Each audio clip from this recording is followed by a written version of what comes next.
Bakit? O ikaw hindi. Parang unfair.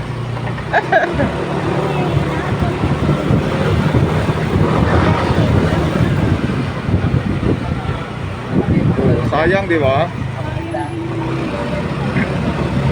Nakakabisado mo na yung mga kasama-kasama ko. Mahirap na lumipat ng trabaho tapos panibagong ano, practice. Oh, yes. At saka yung siyempre yung trabaho, di ba? Tsaga-tsagain mo na lang man, 5 years ka na po eh. Di ba? Umabot ka na nga 5 years eh. Tapos saka ka pa mag ano, oh, saka ka pa mag-emote. Lagi.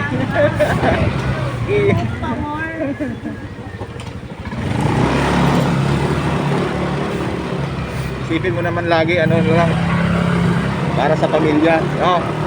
Para lumakas. Eh kung di naman dahil sa pamilya mo, hindi mo nang gagawin magpakahirap, di ba? Kaya naman natin ginagawa yung mga ganitong bagay dahil sa pamilya eh. Hey!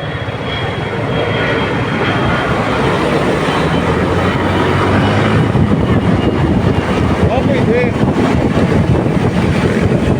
Baka kapatid-patid yung trabaho.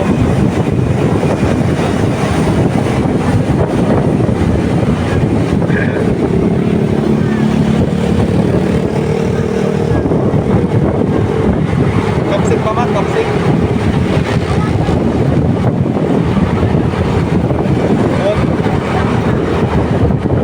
Kaso siyempre, wala tayong magagawa, no choice, no?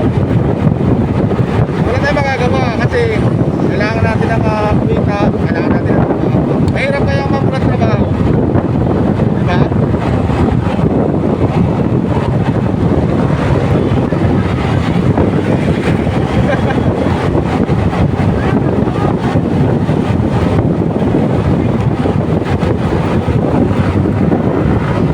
Wala pa naman klase ngayon, diba? Yung mga baby ko, wala pa naman pasok. Si Mr. pa nagbabantay. Ay, pasok na din. Eh, buti dalawa na kayo naghanap buhay.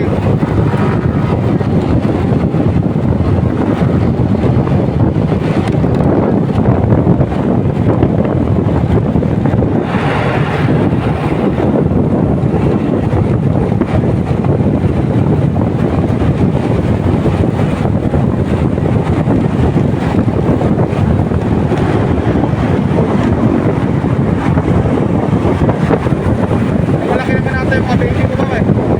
Malaki naman yung anak ko. Hindi na kumbaga, hindi na mahirap bantayan, di ba? Ilang years, no? Pero siyempre, naglalakad na rin yun.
Every ano yun ma'am, tawag.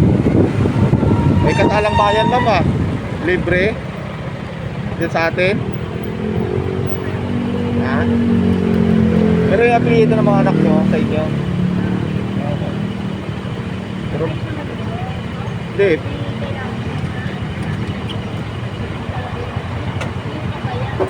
Pero siyempre ma'am, requirement sa mag-asawa kailangan may kasal, di ba? Oo, para matibay ma'am. Alam mo kung totoo, ikaw ang lugi doon ma'am pag hindi ka pinakasalan ng lalaki.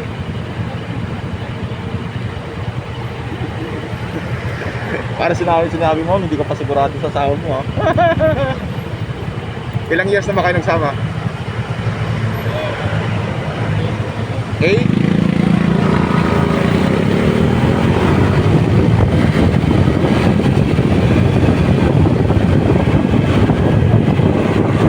Ha? Siyempre, hindi mo naman kapatay nyo pag hindi pa ako pa.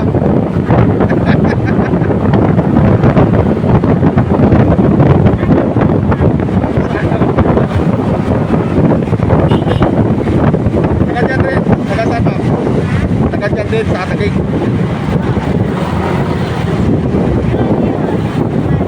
Lalo ka ano, Jay. Ay Isabela. May, di ba mga taga Isabela may itim?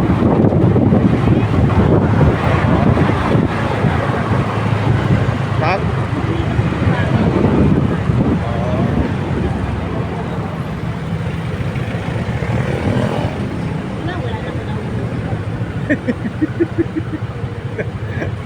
wala.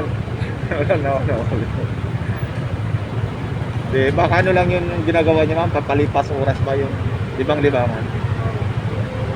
Eh kaso lang problema sa libang-libangan, baka mamaya, di ba? Oo, generate na pala. Pag ginawa ko sa kanya yun, magpasyalo ko sa lagi. O siyempre, call center ka pa naman no?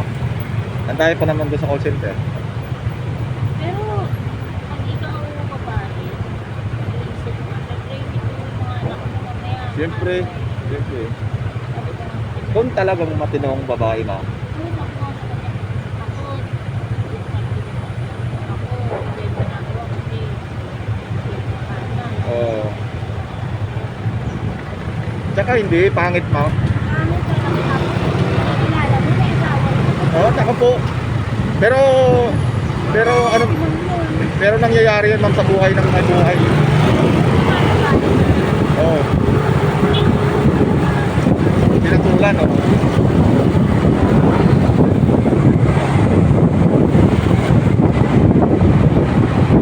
Parang kumuha ka, umalis ka na dun sa pagka, tapos bumalik ka rin sa, di ba? Nakaalis ka na dun sa, yung masakit yung ulo mo ng tao mo, di ba? Parang may ganun eh. Ano ba purpose bakit iniwalay mo sa tao mo? Dahil di ba masakit sa ulo, pasaway o what? Tapos kumuha, tapos kumuha ka rin ng sobra pa pala dun sa, ay nako.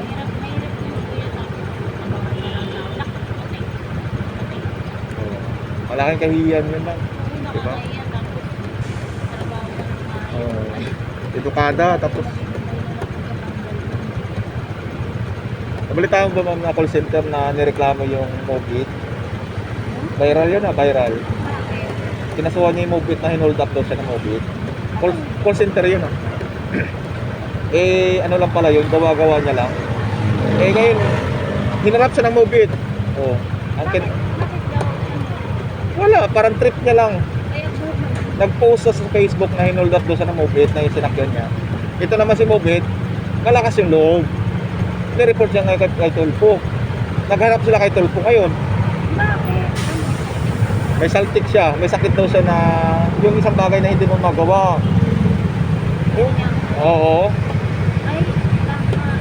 Patay siya. O ngayon, natanggal sa trabaho niya. Dahil gumawa siya ng iskandalo. Di ba, pinost niya sa Facebook. Di ba may kaso yun? Rider, oh. Ngayon napaganda pa yung buhay ng rider, Mobit. Alam mo bakit? Binigyan pa ni Tulfo ng pera, binigyan pa ng motor. Sana all. Tapos sabi nito po, magsabi kayo ng totoo hanggat dito pa tayo sa office ko. Nagsabi na yung babae na hindi pala totoo. Wala na, hindi na nahirapan yun.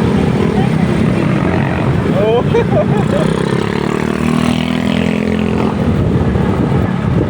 Lahat ko, tama. Sinayang niya, tapos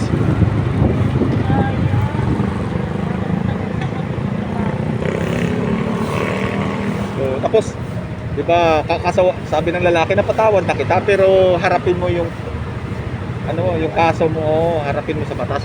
Lumuluhod kaya sa harap ng lalaki, pati yung pamilya. Hindi, nakita talaga mukha. Tama lang. May asawa na rin mo. Ayun na nga tong sakit niya. Yung isang bagay na gusto niyang gawin, ginagawa niya. Tapos wala man, pero ang sabi ng karamihan ng comment, gawa-gawa niya lang yan. Talagang yun, paratang niya lang yun para siguro may iba siyang dahilan. O ngayon, sabi ni Tulpo, ilang taon ka na ba nagtatrabaho? Nasa 8 years daw. O sinayang mo lang yung trabaho mo, 8 years. Wala na.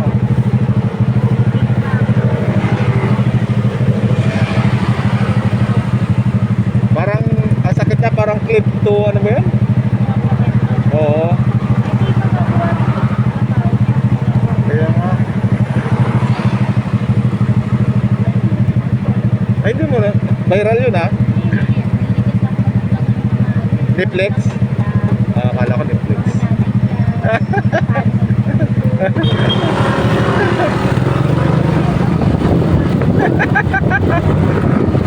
Kumukuha ka ng idea dun, mama.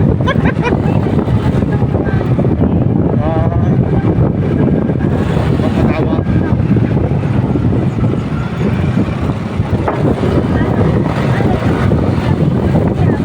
Oo.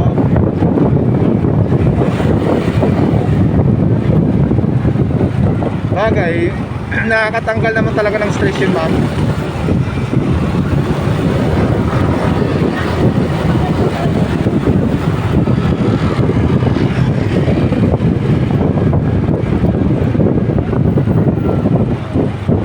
Pero yung mga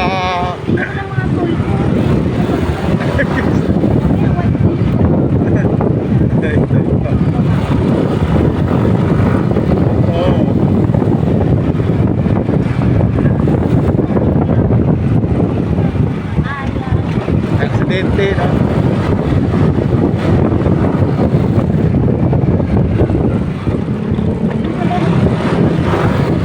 Iba na yung mindset. Aminado ka na talaga, ma'am.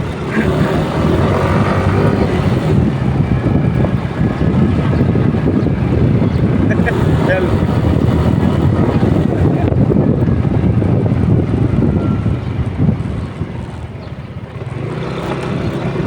dito ka naman, di ba?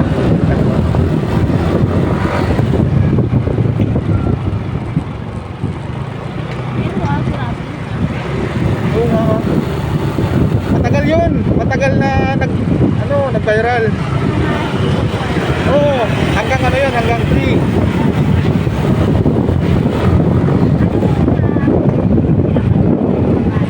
Oo. Hanggang na tayo. Tapos bigla nung episode 3 na, yun, sabi ni Tulpo, mag-amin na tayo para hindi na lumaki ang gulo. Pumasok kayo dun sa room, yung private room, pero hindi niya alam, may video yun. Yun ang daw ang sakit niya. Yung may bagay siya na gusto na gawin, ginagawa niya. Yun ang niya. Meron. Parang feeling ko meron. Kaya ma'am, huwag mo gawin yun, ma'am. Hindi ako ganun. Diba? Hi ka na sa vlog ko, ma'am. Ha? Hi ka sa vlog ko. Hi, huwag niyo gawin niyo na. Bye! Ingat, ma'am. Thank you, guys.